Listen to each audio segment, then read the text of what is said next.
On and on डायबा life, मधुमेह रहित जिंदगी की ओर। डायबिटीज के क्षेत्र में एक आविष्कार। आइए इस डायबिटीज को संक्षेप में जान लेते हैं। डायबिटीज मेलाइटिस या मधुमेह एक चयापचयी विकार है जो इंसुलिन स्राव की गड़बड़ी या इंसुलिन प्रक्रिया में गड़बड़ी या फिर दोनों ही वजहों से होता है। डायबिटीज पैनक्रियाज का विकार है। पैनक्रियाज इंसुलिन नामक एक पदार्थ को खून के अंदर रिलीज करता है, जिससे शरीर को ग्रहण किए गए खाद्य पदार्थों में से शर्करा व कार्बोहाइड्रेट्स को ग्रहण करने में मदद मिलती है। डायबिटीज कोई बीमारी नहीं है, बल्कि एक चयापचयी विकार है। किसी व्यक्ति को जब डायबिटीज होता है, तब या तो उसके पैनक्रियाज इंसुलिन बनाते ही नहीं है, या फिर अपर्याप्त मात्रा में इंसुलिन बनाते हैं, या फिर इंसुलिन बनता तो है परंतु ठीक तरीके से अपना काम नहीं कर पाता। डायबिटीज से होने वाली कई गंभीर परेशानियां हैं, जैसे हृदय रोग, पैरों में संक्रमण, लैंगिक समस्याएं, अल्जाइमर रोग, स्ट्रोक, मसूड़ों के रोग, सुनने में दिक्कत, स्नायु रोग, घाव का देर से भरना, दृष्टि दोष, किडनी व ब्लैडर फेलियर और गर्भावस्था की पेचीदगी इत्यादि।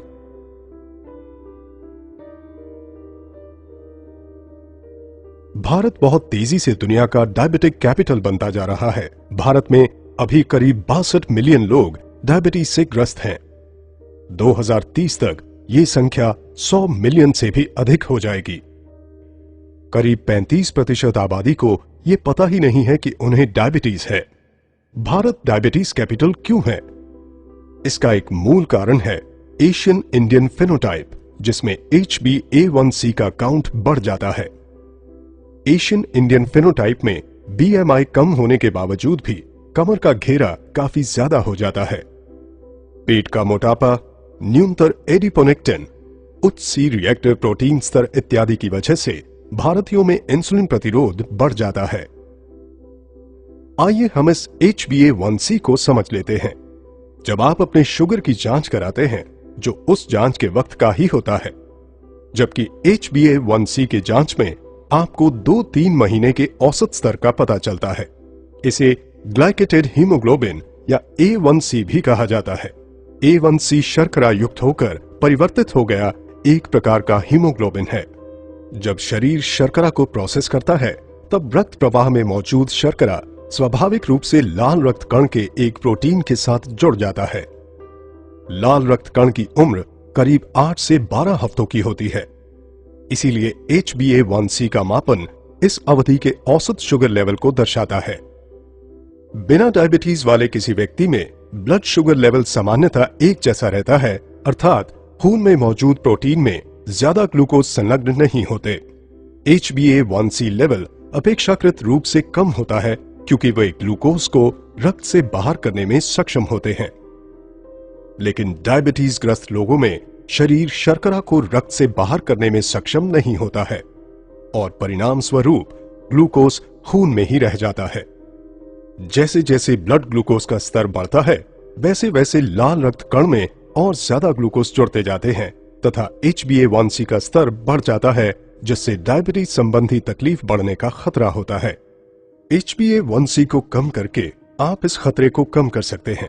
इसीलिए हर 3-4 महीने में या जब आपके डॉक्टर कहें, आपको अपना HbA1c टेस्ट कराना चाहिए। आइए अब ये समझते हैं कि डायबिटीज में आखिर होता क्या है। जब आप कार्बोहाइड्रेट युक्त खाना खाते हैं, तो वो आपके पेट या पाचन तंत्र में ग्लूकोज या शर्करा के रूप में परिवर्तित हो जाता है। हमें अपने आहार में से ग्लूकोज की जरूरत होती है, क्योंकि उससे हमें ऊर्जा मिलती है। चीजें जैसे स्टार्च युक्त आहार, शर्करा युक्त आहार, दूध व डेयरी प्रोडक्ट्स एवं फलों इत्यादि में कार्बोहाइड्रेट होता है। ये ग्लूकोज फिर रक्त प्रवाह में जाता है और शरीर ये सेंस करता है कि ब्लड ग्लूकोज का स्तर बढ़ रहा है। इसकी प्रतिक्रिया में पेट के ठीक नीचे मौजूद एक छोटा सा ग्लैंड, जिसे पैनक्रियाज कहते हैं, इंसुलिन नामक हार्मोन रिलीज करना शुरू कर देता है। इस इंसुलिन की मदद से हम अपने ग्रहित आहार में से ऊर्जा ले पाते हैं। फिर इस ग्लूकोज एवं इंसुलिन को रक्त प्रवाह के जरिए शरीर के हर उस कोशिका तक पहुंचाया जाता है जिसे ऊर्जा के लिए इसकी जरूरत होती है। इसे आसानी से समझने के लिए इन पेशी कोशिकाओं को देखें। इन पेशी कोशिकाओं के पास वो इंसुलिन ही है जिसकी वजह से ग्लूकोज कोशिकाओं के अंदर समाहित हो सकता है ताकि शरीर को ऊर्जा मिल सके। ऐसे समझें कि इंसुलिन इन कोशिकाओं के दरवाजे पर लगे तालों की चाबियां हैं। जब ये चाबी होगी तभी दरवाजे खुलेंगे और ग्लूकोज कोशिकाओं के अंदर जा सकेगा। इस प्रकार ब्लड ग्लूकोज का स्तर नहीं गिरता है, लेकिन लीवर के द्वारा उसमें संचित किए गए अतिरिक्त ग्लूकोज को रिलीज करके इस ब्लड ग्लूकोज लेवल को कभी भी टॉप अप किया जा सकता है। ब्लड ग्लूकोज बार बार बढ़ता है और ज्यादा से ज्यादा इंसुलिन पैदा करता है ताकि वो उन बंद दरवाजों के ताले की चाबी बनकर उस ग्लूकोज को रक्त प्रवाह के जरिए कोशिकाओं के अंदर पहुंचा सके। रक्त शर्करा जब ऑप्टिमम लेवल पर होता है तब शरीर उत्तम रूप से काम करता है, लेकिन जब ब्लड शुगर का लेवल बढ़ जाता है तो शरीर ठीक से काम नहीं कर पाता। सामान्यतः हमारे शरीर के अंदर ही एक साइकिल होता है जो शरीर में इंसुलिन एवं ग्लूकोज स्तर को संतुलित करता है, और ये संतुलन निर्भर करता है हमारे आहार, पैनक्रियाज एवं लिवर पर। कुछ लोगों में जब यह सिस्टम ठीक से काम नहीं करता है तब उसे डायबिटीज कहते हैं। डायबिटीज मुख्यतः 3 प्रकार के होते हैं, टाइप 1, टाइप 2 एवं GDM। आइए जानते हैं टाइप 1 के बारे में। डायबिटीज में शरीर में इंसुलिन का निर्माण ही नहीं होता है। ये एक ऑटो इम्यून रिस्पॉन्स की वजह से होता है जिसमें कि पैनक्रियाज के अंदर की इंसुलिन निर्माण करने वाली कोशिकाओं को शरीर ने नष्ट कर दिया है। अभी तक ये नहीं पता लगाया जा सका है कि ये कुछ लोगों में क्यों होता है और अन्य लोगों में क्यों नहीं होता। कुल डायबिटीज की आबादी का करीब 10% टाइप 1 डायबिटीज होता है। ज्यादा करके ये 40 साल से कम की उम्र में ही हो जाता है और बचपन में होने वाली डायबिटीज का ये एक मुख्य प्रकार है। आइए अब बात करते हैं टाइप 2 डायबिटीज की। डायबिटीज मधुमेह पीड़ितों की कुल आबादी का करीब 90% होता है। पाश्चात्य देशों एवं गोरे लोगों में ये 40 साल की उम्र के बाद होता है, जबकि एशियन एवं भारतीय मूल के लोगों में ये 25 साल की उम्र के बाद हो सकता है। टाइप 2 डायबिटीज थोड़ा जटिल है क्योंकि इसमें अनेक प्रक्रियाएं जिम्मेदार हैं। इसमें या तो शरीर पर्याप्त इंसुलिन नहीं बना पाता है या फिर बना हुआ इंसुलिन ठीक से काम नहीं करता है। ये शरीर का वजन अधिक होने से भी हो सकता है। चर्बी की वृद्धि की वजह से इंसुलिन अपना कार्य सही तरीके से नहीं कर पाता, लेकिन ये सही वजन वाले लोगों को भी हो सकता है। टाइप 2 डायबिटीज में कार्बोहाइड्रेट युक्त आहार पेट एवं पाचन तंत्र में सामान्य रूप से ही ग्लूकोज में परिवर्तित होता है। फिर वो ग्लूकोज रक्त प्रवाह में जाता है।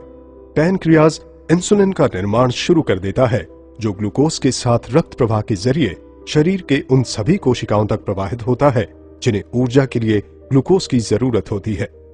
परंतु यहां ग्लूकोज किसी भी तरीके से कोशिकाओं में प्रवेश नहीं कर पाता है क्योंकि उनके दरवाजों के ताले चर्बी जमा हो जाने की वजह से अवरुद्ध हो जाते हैं। अर्थात इंसुलिन भी उन कोशिकाओं के दरवाजों को ठीक से खोल नहीं पाता और इस वजह से शरीर में शुगर लेवल बढ़ता जाता है। इसकी प्रतिक्रिया में पैनक्रियाज और ज्यादा इंसुलिन का निर्माण करता है, अतः रक्त शर्करा का स्तर बढ़ने लगता है और इंसुलिन का स्तर भी बढ़ता जाता है। ये स्थिति और भी ज्यादा जटिल हो जाती है जब ऊर्जा के लिए व्याकुल कोशिकाएं लिवर को इमरजेंसी सिग्नल भेजने लगती हैं ताकि लिवर अपने संग्रहित ग्लूकोज को रिलीज करे। इस प्रकार ब्लड शुगर का स्तर और भी बढ़ता है और पैनक्रियाज और ज्यादा इंसुलिन बनाती रहती हैं। पैनक्रियाज ये काम तब तक करती रहती हैं जब तक वो थक ना जाएं।